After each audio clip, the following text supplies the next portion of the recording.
मनुष्य देह म्हणून या ठिकाणी जन्माला आल्यानंतर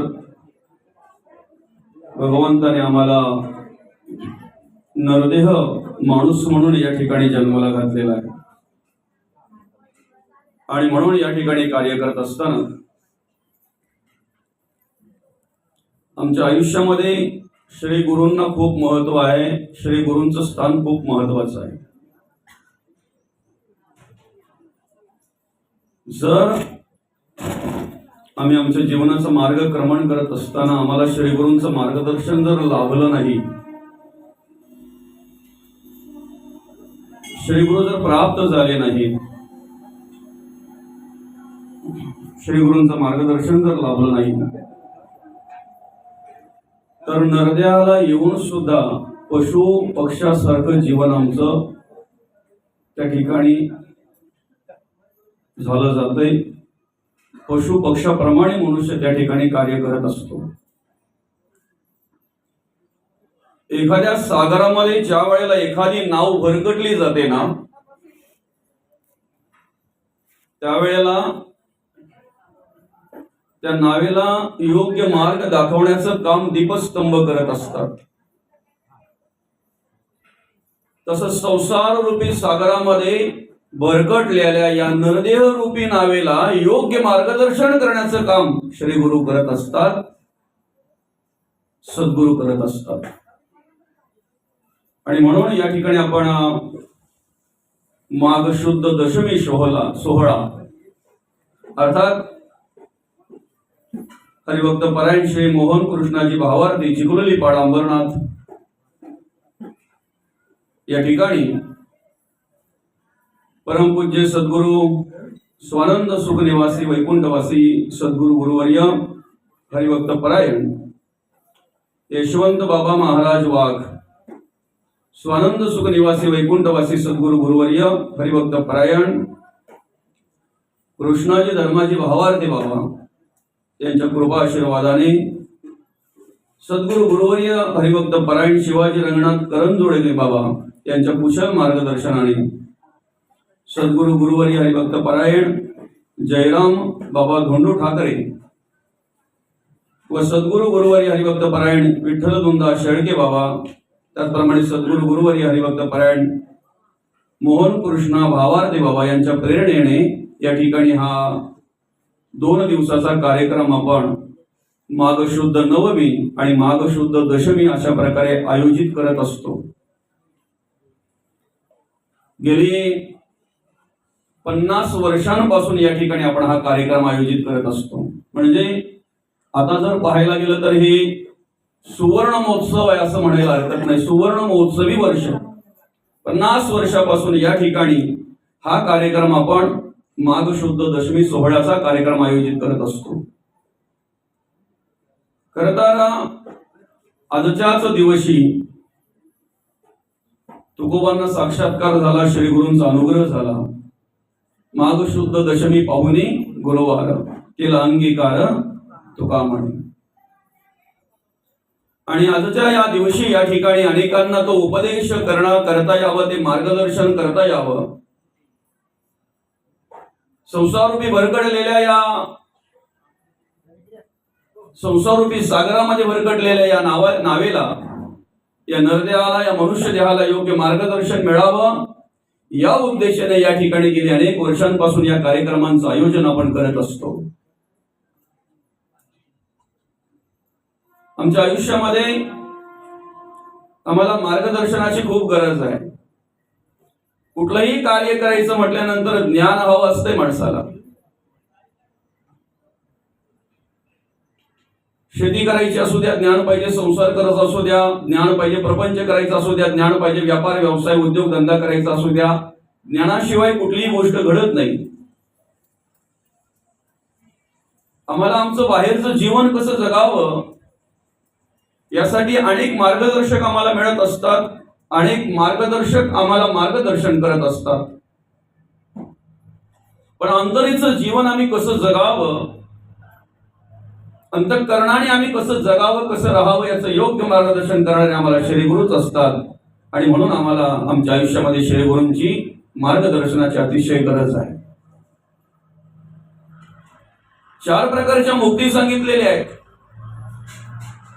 त्याचा उल्लेख हरिपाठाच्या पहिल्या अभंगामध्ये मौली करतायत. देवाची ये द्वारी उभा क्षणभरी तेणे मुक्ती 4ही साधी येल्या. सलोकता, समीपता, स्वरूपता आणि सायुज्यता. सायुज्यता मुक्ती जर आम्हाला साधायची असेल, मुक्त जर व्हायचं असेल, तर त्यासाठी आम्हाला श्री गुरूंच्याच मार्गदर्शनाची गरज आहे. त्यासाठी आम्हाला श्री गुरूंना शरण जावं लागणार आहे.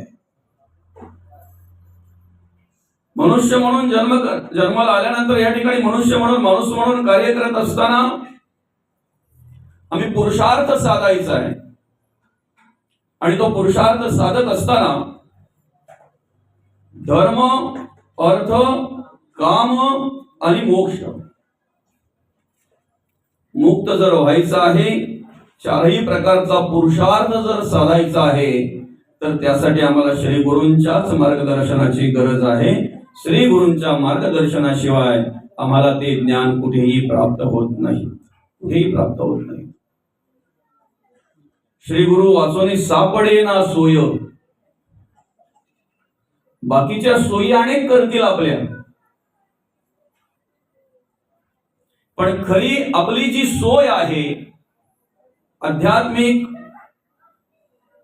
देवकार्य आमच्याकडून घडावं, धर्मकार्य आमच्याकडून घडावं, ही सोय करण्याचं काम श्री गुरु करत असतात, सद्गुरु करत असतात. आणि म्हणून या ठिकाणी अनेक शिष्यवर्गांची व्यवस्था, सोयीचं काम आपल्या बाबांनी या ठिकाणी केलेलं आहे, आपल्या श्री गुरूंनी या ठिकाणी केलेलं आहे असं म्हणायला हरकत नाही. ज्या युगामध्ये आम्ही वावरतोय, ज्या युगामध्ये आम्ही कार्य करतोय माऊली, या युगामध्ये जर आम्हाला पैशाने श्रीमंत व्हायचं असेल तर अनेक मार्ग आहेत. अनेक मार्ग त्यासाठी या ठिकाणी आम्हाला प्राप्त होत असतात. अनेक मार्गाने आज मनुष्य पैसा कमवत असतो. पण ऐका, विचाराने, गुणांनी आणि कर्माने जर आम्हाला श्रीमंत व्हायचं असेल तर त्यासाठी आम्हाला आमच्या आयुष्यात श्री गुरूंनाच शरण जावं लागणार आहे. नवे नवे श्री गुरूंचंच मार्गदर्शन आम्हाला गरज आहे, आवश्यकता आहे. नामदेव महाराजांचा जर आपण विचार केला तर पांडुरंग परमात्म्याच्या जवळ होते. पांडुरंग परमात्मा अगदी त्यांच्या हातून नैवेद्य स्वीकारायचा. भक्तीचं प्रतीक जर असेल, भक्ती कशा प्रकारे असावी, भक्त कशा प्रकारे असावा, याचं एक आदर्शयुक्त उदाहरण असेल तर संत शिरोमणी नामदेव महाराज. पण ज्यावेळी अनुभवाचं तापट न असणाऱ्या गोरोबा काकांनी चेक केलं, तपासलं, त्यावेळेला कच्च मडकं म्हणून त्यांना बाजूला केलं. आमच्या आयुष्यामध्ये श्री गुरु काय करत असतात? कच्ची मडकी भाजण्याचं काम श्री गुरु, सद्गुरु करत असतात. ज्ञानाग्नीने भाजण्याचं काम सद्गुरु करत असतात. ज्ञानाग्नीने भाजण्याचं काम सद्गुरु करत असतात. आणि म्हणून आम्हाला श्री गुरूंच्या मार्गदर्शनाची गरज असते. स्वतः पांडुरंग परमात्मा म्हणतायत, जरी तू माझ्या जवळ असशील, मी तुझ्या जवळ असेल, जरी नैवेद्य मी तुझ्या हातून स्वीकारत असेल, ह्या सगळ्या गोष्टी जरी आपल्या घडत असतील, सेवा जरी घडत असेल, तरी खऱ्या अर्थानं माझ्या चराचरामध्ये व्यापलेल्या ज्या रूपाची तुला जर ओळख घ्यायची असेल, विष्णुमय जग वैष्णवांचा धर्म, भेदाभेद भ्रम अमंगळ, हा भेद जर तुझ्या अंतःकरणातला काढायचा असेल, विष्णुमय जग आहे याची परिचिती जर तुला घ्यायचं असेल, तर विसोबांना शरण जावं लागणार आहे. त्या ठिकाणी तुला श्री गुरुच करावा लागणार आहे, श्री गुरुच करावा लागणार आहे. खऱ्या अर्थानं आजचा हा जर सोहळा आपण बघितला, या 2 दिवसाचा सोहळा, या 2 दिवसाच्या सोहळ्याच्या निमित्तानं तुम्ही या ठिकाणी अनेक प्रवचन, कीर्तन, भजन, हरिपाठ, वेगवेगळ्या कार्यक्रमांचं आयोजन या ठिकाणी केलेलं आहे. बरं का, वेगवेगळ्या कार्यक्रमांचं आयोजन केलेलं आहे. सुनियाचा दिवस आजी अमृते पाहिला. या 2 दिवसांचा जर आपण विचार केला तर इथला जो वातावरण आहे, सकारात्मक ऊर्जा, आध्यात्मिक प्रेरणा, भक्तिमय वातावरण, आणि या सगळ्याचा जर विचार केला तर मग आठवण येते स्वर्गीचे अमरा इच्छिताती देवा मृत्युलोकी भावा जन्मा. याच सुखासाठी ज्या सुखाकारणी देव वेडावला, वैकुंठ सोडून आणि त्या ठिकाणी खऱ्या अर्थानं स्वर्गीचे अमर सुद्धा देवाकडे प्रार्थना करतायत, देवा आज जर आम्ही या ठिकाणी असतो अंबरनाथ मध्ये, चिखलोलीमध्ये, तर निश्चित या सत्संगामध्ये, ह्या भक्तिमय सोहळ्यामध्ये आम्ही सहभागी झालो असतो आणि 2 दिवस या सगळ्या भक्तिमय सोहळ्याचा आम्ही अनुभव घेतला असता, आनंद घेतला असता, या परमानंदामध्ये आम्ही सहभागी झालो असतो, तो परमानंद आम्हाला प्राप्त झाला असता. श्रीगुरु आम्हाला बरंच काही देत असतात. बरंच काही म्हणजे विश्वात बाजारात कोणीही काही देत नाहीत ना, ते हिताचं सद्गुरु देत असतात. हिताचंच मार्गदर्शन सद्गुरु देत असतात. हिताचंच मार्गदर्शन आम्हाला श्री गुरु करत असतात. स्वर्गीचे अमर जर इच्छितात, स्वर्गात काही कमी आहे का?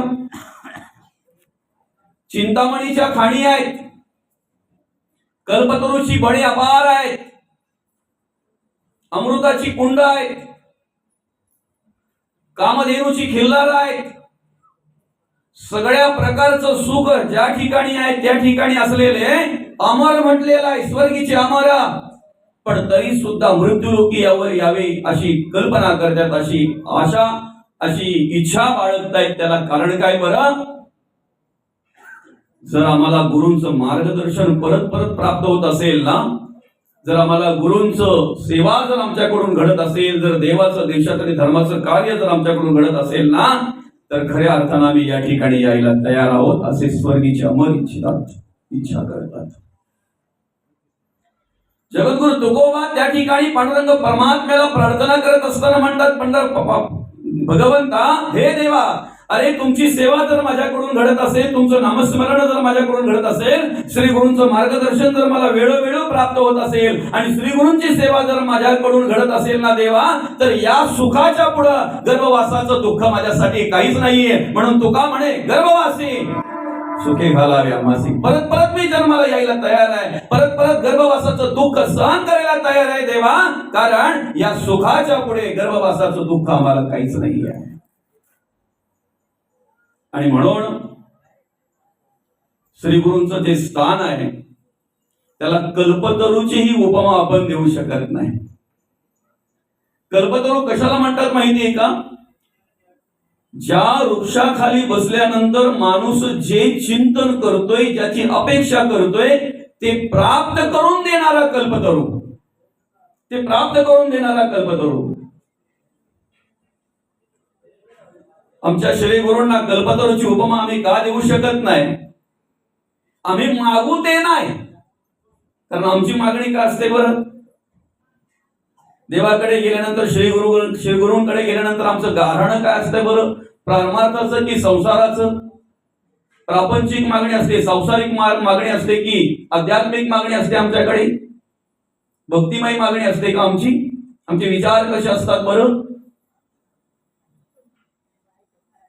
आम्ही जेव्हा जेव्हा देवाकडे जातोय ना, जेव्हा जेव्हा गुरूंकडे आम्ही प्रार्थना करतोय ना, तेव्हा तेव्हा आम्ही जे मागतोय ते नाही, आमच्या हिताचंच जे आम्हाला देतात ते श्री गुरु, काहीही नाही. आमच्या आयुष्यामध्ये आमचं हित जाणणारे फक्त 3च, एक देव, एक श्री गुरु आणि एक आई वडील. याच्या व्यतिरिक्त कोणच नाही आमचे हित जाणणारे, बरं का? आम्हाला वरचांगाने जे सुंदर व्हायचं असेल, आम्हाला वरचांगाने जर सुंदर दिसायचं असेल, तर त्यासाठी अनेक प्रकारची साधनं, अनेक प्रकारची सौंदर्य साधनं बाहेर आहेत. पण अंतरंगाने जर स्वच्छ व्हायचं असेल, अंतरंगाने जर सुशोभित व्हायचं असेल, तर ती प्रक्रिया करण्याचं काम, तो बदल करण्याचं काम आमच्या आयुष्यामध्ये आमचे सद्गुरू करत असतात, आमचे श्री गुरु करत असतात. अंतरंगातून बदल करण्याचं काम श्री गुरु करत असतात. आणि म्हणून श्री गुरूंना आम्ही उपमा कल्पतरूची देऊ शकत नाही, कारण आमच्या हिताचंच ते आम्हाला मार्गदर्शन करत असतात. आमचा उद्धार होईल असंच आम्हाला मार्गदर्शन करत असतात. आमच्या जीवनाचं सार्थक होईल अशाच प्रकारचं मार्गदर्शन करत असतात ते श्री गुरु. श्री गुरूंना आम्ही सागराचीही उपमा देऊ शकत नाही, कारण सागर सुद्धा खारट आहे, तो अथांग आहे. सागर अथांग आहे, समुद्र अथांग आहे. पण समुद्राच्या किनारी गेल्यानंतर जर आम्हाला तहान लागली तर आमची तहान समुद्र भागवत नाही, सागर भागवत नाही. त्यासाठी आम्हाला कुठून तरी ते मिनरल वॉटरच प्राप्त करून घ्यावं लागतंय, कुठेतरी शुद्ध पाणीच प्राप्त करून घ्यावं लागतंय. त्याच्यातही कमतरता आहे. म्हणून सागराची उपमा आम्ही श्री गुरूंना देऊ शकत नाही. आम्ही श्री गुरूंना परिसाची उपमा देऊ शकत नाही, कारण परिसाला लोखंडाचा स्पर्श झाल्यानंतर त्याचं सोनं होत आहे. पण ऐका, कुठलाही फरक न ठेवता ज्या वेळेला आम्ही श्री गुरूंना शरण जातो ना, आमच्या सद्गुरूंना शरण जातोय ना, त्या वेळेला मध्ये कुठलाही भेद न ठेवता त्या तत्वाला, त्या रूपाला ते प्राप्त करून देतात. आपण सारखे करीते तात्काळ, नाही काळ वेळ तया लागी. पुढे सांगू का? नोहे सारिता निराळे, लवण मेळविता जले. निराळच राहत नाही ना, निराळच राहत नाही. खर तर देव, परब्रह्म, परमेश्वर ह्या ज्या गोष्टी आहेत ना, ह्या नंतर आहेत. म्हणून तर कबीर महाराज म्हणतात, गुरु गोविंदू दोऊ खडे काके लागू भाव. देव आणि गुरु जर समोर उभे असतील तर आधी देवाचं दर्शन घ्यावं की श्री गुरूंचं? ज्यांच्या गुणी आम्हाला देव कळला ना, ज्यांनी आम्हाला देव दाखविला ना, ज्यांनी आम्हाला देवाची प्रचिती, आत्मसाक्षात्कार आणून दिला ना, ते गुरु आमच्यासाठी श्रेष्ठ आहे. त्या गुरूंच्या आधी आम्ही पाया पडलं पाहिजे, दर्शन घेतलं पाहिजे. जर गुरूंची सेवा आम्ही केली, त्या गुरूंचं दर्शन जर आम्ही घेतलं, तर निश्चित अर्थाने त्या देवाची सुद्धा कृपा आमच्यावर व्हायला वेळ लागत नाही. त्या देवाचं दर्शनही आम्हाला घडायला वेळ लागत नाही. आणि म्हणून आम्ही त्या श्री गुरूंना शरण गेलो पाहिजे. परिसाची उपमा त्यांना देता येणार नाही, कारण कुठल्याही प्रकारे भेद ठेवत नाही, कुठल्याही प्रकारे भेद ठेवत नाही. बरं का? सर्वव्यापी तो देव आहे, सर्वत्र जो भरलेला आहे. जळी स्थळी काष्टी पाषाणी सवाई अभ्यंतरी भरून उरलेला जो देव आहे, त्या देवाला जर आम्हाला शोधायचं आहे, त्या देवाला जर आम्हाला पाहायचं आहे, त्या देवाचा जर आम्हाला आत्मसाक्षात्कार घ्यायचा आहे, तर ते कार्य श्री गुरु करत असतात. ते कार्य श्री गुरु करत असतात. तो अधिकार श्री गुरूंचा आहे, सद्गुरूंचा आहे.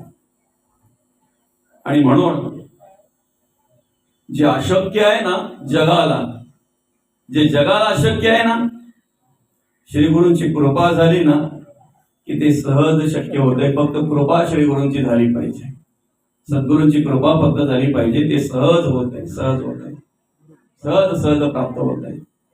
बरं का? काय झालं? एक आजोबा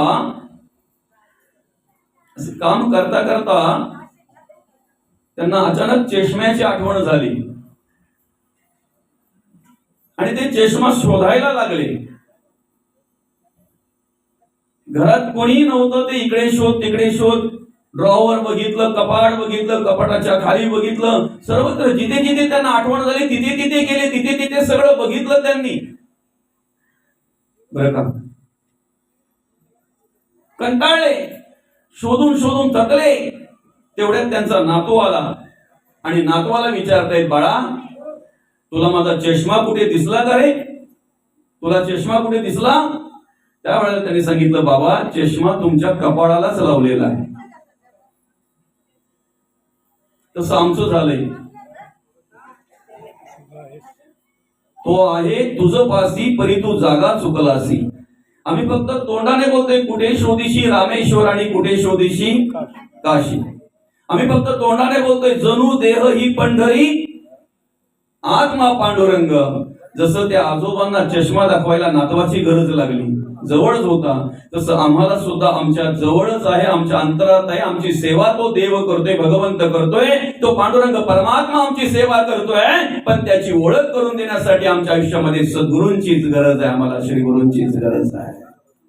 त्यांच्याशिवाय आम्हाला कोणीही त्याची ओळख करून देणार नाही, कोणीही ती जाणीव करून देणार नाही. प्रत्येक माणसाला खऱ्या अर्थानं जीवन जगण्यासाठी ज्ञानाची गरज आहे, ज्ञानाची गरज आहे. कदाचित मग एखाद्याच्या मनामध्ये असं येईल, मग श्री गुरूंनाच का शरण जावं? आम्ही जर ग्रंथ वाचून घरीच जर अभ्यास केला तर त्याला पुस्तकी ज्ञान म्हणतात. काय म्हणतात त्याला? पुस्तकी ज्ञान. आणि पुस्तकं वाचून पुस्तकी ज्ञानाने जर आमचं सार्थक झालं असतं तर भगवान श्रीकृष्ण सांदीपणींना शरण गेले नसते. बघा हा, श्रीराम प्रभूंची ओळख करून देत असताना, त्या रामनामाची ओळख करून देत असताना एक जगद्गुरु तुकोबांचा अभंग आहे बघा. श्रीराम जयराम सकळ म्हणती परिते नेणती राम कैचा. राम तो त्रिकाळाचा पुत्र दशरथाचा, पण अनंत काळीचा आत्मा राम. श्रीरामाशी राम ठाऊक असता का शरण जाई वशिष्ठासी.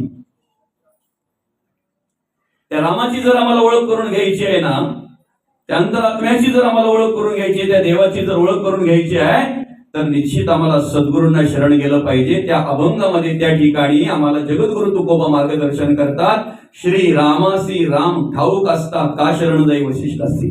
म्हणजे निश्चित त्या निर्गुण निराकार निसंग निर्लेप आरोप निराधार कसा आहे तो. नैनम छदंती शस्त्राणी नैनम दहती पावका न चैनम क्लेजंती कोण शोषयती मरुतः. असं जे महत्त्व आहे, असं जे महत्भूत आहे, ज्याच्यापासून संपूर्ण चराचराची निर्मिती आहे, त्या निर्गुण निराकार निसंग निर्लेप निर्विकल्प त्या देवाची जर आम्हाला ओळख घ्यायची असेल, त्या तत्वाची जर आम्हाला ओळख घ्यायची असेल, तर आम्ही आमच्या आयुष्यामध्ये सद्गुरूंना शरण गेलो पाहिजे. आम्ही सद्गुरूंना शरण गेलो पाहिजे. सद्गुरू वाचवणी सापडे ना सोय.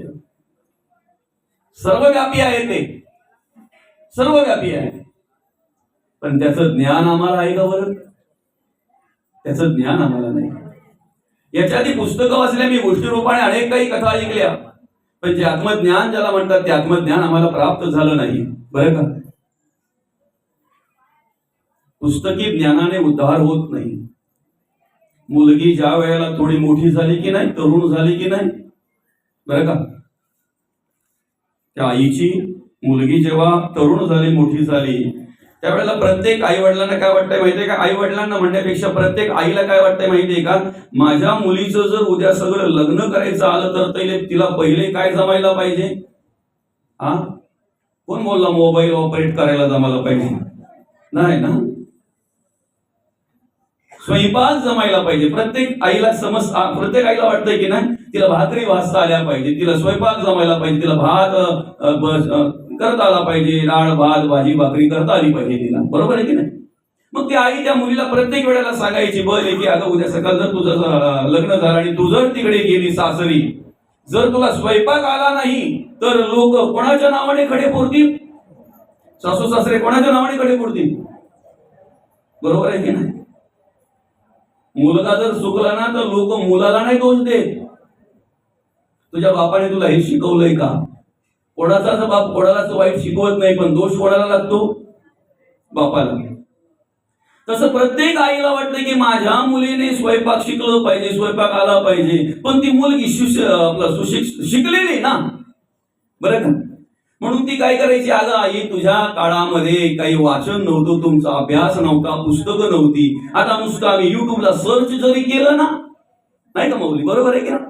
काय मंचुरियन बनवायचंय लगेच येतंय, ते पनीर चिल्ली बनवायची लगेच येतंय, एक नाही 10 रेसिपी येत आहेत. बरं, त्यावेळेला मोबाईल नव्हता, पुस्तकं होती, आणि मग ती काय बोलायची माहितीये का? पुस्तकं वाचून मला सगळं जमेल. लग्न झालं, एक 10-12 दिवसानंतर सासू सासरे म्हटले, सुनेला आम्ही आता शेतावर जातोय, ही वांगी काढून ठेवल्यात, ही बटाटी काढून ठेवल्यात, त्यांची मस्त की भाजी कर, डाळ भात मस्त आपल्याला बनवून ठेव बरं का. सगळं सांगून दिलं त्या सासूने, काय करायचं काय नाही ते. आता हिने हिच्या बॅग मध्ये पुस्तक नेलं होतं, रेसिपीचं पुस्तक नेलंच होतं तिने बरोबर बरं का. तर काय झालं, पुस्तक काढलं आणि पुस्तकामध्ये जसं सांगितलं होतं ना माऊली, तसंच केलं, जरा सुद्धा वेगळं केलं नाही काही. जसं पुस्तकात सांगितलं होतं तसंच केलं. काय बरं, तोपशी घ्या, एक पातेली गॅसवर ठेवली, त्याच्यामध्ये थोडं तेल टाकलं, थोडा वेळ थांबा, मग काय तुमचं ते मसाला टाका, काय असेल ते ज्या पद्धतीने सांगितलं त्या पद्धतीने. बरं, इकडे भात टाकायचा, ज्या पद्धतीने सांगितलेलं त्या पद्धतीने सगळे तांदूळ असे सगळे धुवा वगैरे, मग ते त्या टोपामध्ये वरा का काय बोलतात, ते वराच का टोपामध्ये टाका, काय असेल ते बरं का. टाकलं सगळं काय, आणि निवांत येऊन बरं का त्या पायरीवर बसली. ती शेगडी पण गॅसची मोठी होती, 3 चुल्यांची, डाळ भात आणि भाजी. शिगडी आपलं आल्यानंतर इकडे पायरीवर बसल्यानंतर थोड्याच वेळामध्ये सासू सासरे आले. त्यांनी ज्या वेळेला सुनेला पायरीवर बसलेली बघितली त्यावेळेला आनंद का झाला माहितीये का? तर सगळं आवरून बसलेली आहे, सगळं आवरून बसलेली आहे. ज्या ती निवांत बसली त्या ती सगळं आवरून बसलेली आहे. आणि मग ती सासू बोलते, झालं का स्वयंपाक? हो म्हणे, तुम्ही सांगितल्याप्रमाणे व्यवस्थित सगळं काही केलंय म्हणे. वांग्या बटाट्याची भाजी केले, डाळ एकीकडे झाले, त्याच्यानंतर भात एकीकडे आहे, सगळं व्यवस्थित आहे. त्यावेळेला ती सासू ज्या वेळेला जाऊन बघते त्यावेळेला वांगी बटाटी पाण्यामध्ये मस्त मजा करत होती. इकडे डाळ पण वाट पाहत होती पाण्यात. कसली बरं? त्यावेळेला ती सासू बोलली, तू सगळं टाकलंय प्रमाणामध्ये बरोबर आहे, तुझ्या पुस्तकात जसं सांगितलंय तसंच सगळं केलं बरोबर आहे, पण गॅस कुठे पेटवली तू? तेव्हा ती बोलली, त्या पुस्तकात सांगितलंच नाही, जसं पुस्तकात सांगितलं तसंच तिने केलं. तुम्हाला कदाचित वाटेल की श्री गुरूंना शरण का जायला पाहिजे? गाथा तर आम्ही पण घरी वाचू शकतो ना, ज्ञानेश्वरी तर आम्ही पण घरी वाचू शकतो ना, भागवत तर आम्ही पण घरी वाचू शकतो ना. पण दादा, त्यातला गर्भित अर्थ जर तुम्हाला हवा असेल, त्यातलं परम सुख ज्याला म्हणतात किंवा आत्मसाक्षात्कार ज्याला म्हणतात ना, ते जर आपल्याला हवं असेल तर त्यासाठी, बोधासाठी, आत्मज्ञानासाठी आम्हाला सद्गुरूंना शरणच गेलं पाहिजे. पुस्तकं वाचून पुस्तक ज्ञानी निश्चय धरणे तरी गुरु कासया करणे. काय म्हटलेलं आहे? पुस्तक ज्ञानी निश्चय धरणे तरी गुरु कासया करणे. या लागी विवरणे आपला प्रत्यय. स्वतःने स्वतःला शोधलं पाहिजे की आम्ही श्री गुरु केल्यानंतर आम्हाला आत्मिक सुख मिळालं का? नसेल त्यासाठी प्रयत्न करा. श्री गुरूंची सेवा करणं, श्री गुरूंच्या शब्दाप्रमाण राहणं. श्री गुरूंचा शब्द म्हणजे आपल्यासाठी मंत्र आहे. मंत्र, नाम वेगळा आणि मंत्र वेगळा. काय म्हटलेलं आहे? मंत्र मूलम श्री गुरु वाक्य. श्री गुरूंचा वाक्य म्हणजे आमच्यासाठी मंत्र आहे. तो मंत्र आम्ही जपला पाहिजे. मंत्र जपणे कळतंय ना? ज्या वेळेला एखादा मुलगा घराच्या बाहेर जातो ना, त्यावेळेला ती आई बोलते, बा लेका चाललाय घरी पण जपून जा.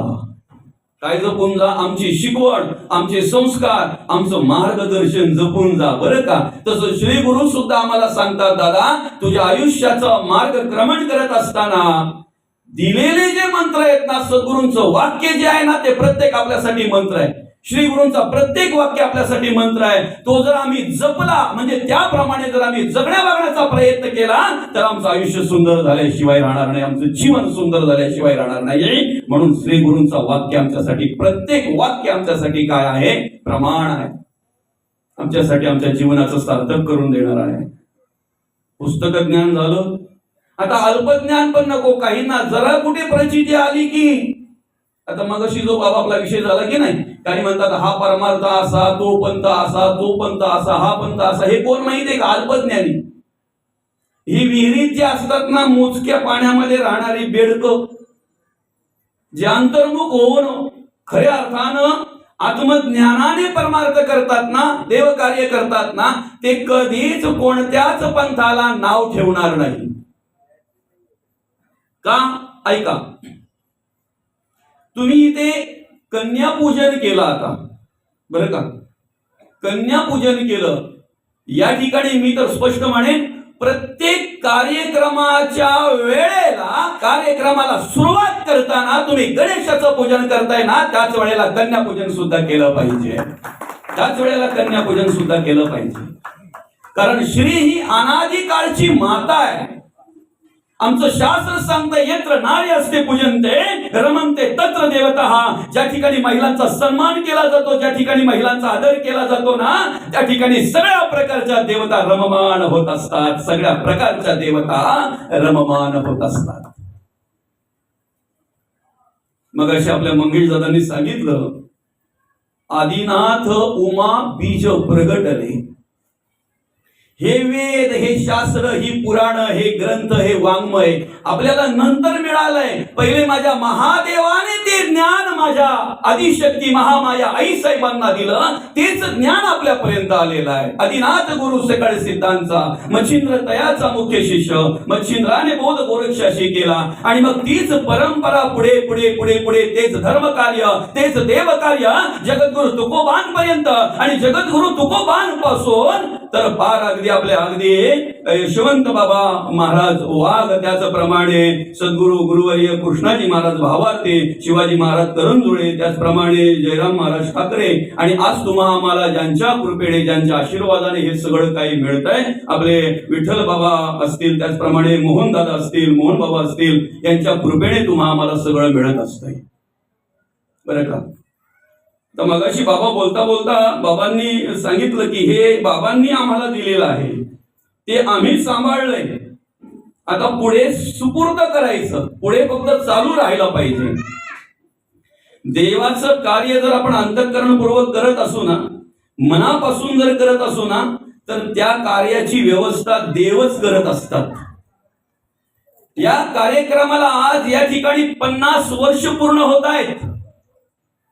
सुवर्ण महोत्सवी वर्ष आज तुम्ही या ठिकाणी संपन्न करत आहात, साजरा करत आहात. मी पांडुरंग परमात्म्याकडे, त्या भगवान गोपाल कृष्णांकडे प्रार्थना करतो, देवा चंद्र सूर्य असेपर्यंत या ठिकाणी हा कार्यक्रम असाच यापेक्षा भव्य दिव्य आम्हाला पाहायला मिळाला पाहिजे. त्याला कारण दादा धर्म कार्याची आज गरज आहे, देव कार्याची आज गरज आहे.